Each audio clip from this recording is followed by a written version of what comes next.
자, 오늘은 한국 바이오 산업의 거인이죠. 셀트리온에 대해 아주 깊숙이 한번 파고 들어가 보겠습니다. 3조 5,573억 원. 이게 무슨 숫자냐고요? 바로 셀트리온이 작년에 달성한 역대 최고 연 매출입니다. 정말 말 그대로 기록을 갈아치운 거죠. 자, 그럼 궁금해지죠? 아니, 도대체 어떻게 이런 실적을 낸 걸까요? 그리고 더 중요한 건 앞으로는? 이렇게 빠르게 변하는 시장에서 셀트리온은 어디로 가고 있는 걸까요? 네, 그래서 오늘 이 모든 걸 한 번에 정리해 보겠습니다. 먼저 셀트리온의 현재 상황을 짚어보고 그 성장의 원동력이 뭔지, 또 어떤 기회와 위협이 있는지, 그리고 미래는 어떻게 그리고 있는지, 마지막으로 이게 우리 투자자들한테는 어떤 의미인지까지 차근차근 따라와 보시죠. 자, 그럼 첫 번째 순서입니다. 셀트리온이 지금 어떻게 이렇게 잘 나가는지 그 바탕부터 한번 살펴보죠. 셀트리온 하면 딱 떠오르는 게 있죠. 바로 바이오시밀러입니다. 이게 뭐냐면 쉽게 말해서 오리지널 약이랑 효과는 똑같은데 특허가 끝나서 훨씬 싸게 만든 복제약이라고 보시면 돼요. 그러니까 이 가성비, 이 가격 경쟁력이 셀트리온 성공의 첫 번째 열쇠였던 겁니다. 좋습니다. 그럼 이 바이오시밀러 하나로 어떻게 그런 어마어마한 매출을 만들어냈을까요? 그 성장 엔진을 한번 자세히 들여다보겠습니다. 성장의 중심에는요, 아주 탄탄한 제품 라인업이 버티고 있습니다. 램시마처럼 기존에 잘 나가던 제품들이 계속해서 돈을 벌어다 주고요. 동시에 유플라이마 같은 새로운 제품들이 또 치고 올라오는 거죠.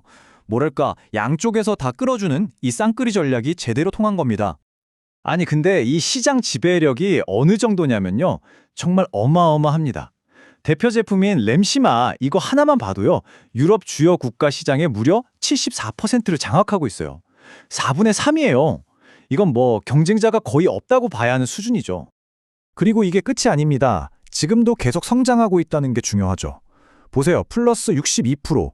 이게 뭐냐면 차세대 제품들의 매출이 불과 1년 만에 이만큼 늘어났다는 거예요.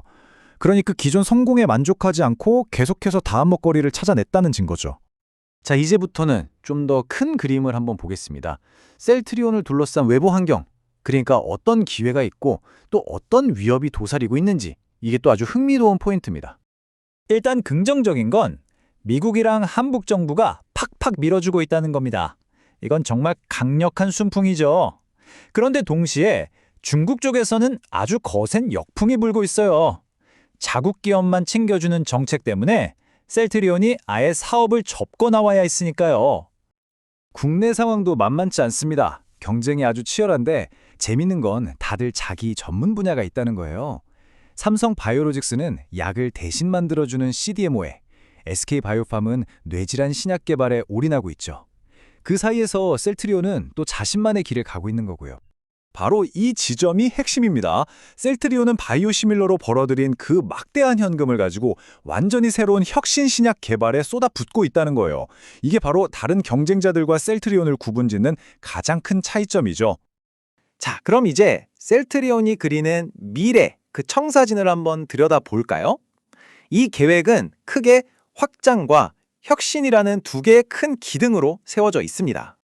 미래 전략의 한가운데 그 핵심에는 ADC, 항체 약물 접합체라는 기술이 있습니다. 말이 좀 어렵죠? 쉽게 생각하면 항체를 일종의 유도미사일로 쓰는 거예요. 그래서 약물을 다른 곳은 건드리지 않고 암세포에만 정확하게 배달하는 거죠. 바로 이 최첨단 기술이 셀트리온이 바이오시밀러의 성공을 넘어 새롭게 도전하는 혁신의 영역입니다. 그리고 이 혁신을 펼칠 가장 큰 무대는 바로 미국입니다. 최근에 미국에서 중국 바이오 기업들을 견제하는 바이오 보안법이라는 게 통과됐거든요. 셀트리온은 바로 이 기회를 잡아서 미국 현지에 어마어마한 생산 기지를 짓겠다는 겁니다. 이건 그냥 공장 하나 더 짓는 수준이 아니에요. 세계 최대 시장인 미국의 판 자체를 바꾸려는 정말 대담한 승부수라고 할 수 있죠. 그래서 장기적으로 뭘 목표로 하느냐? 비전이 아주 명확합니다.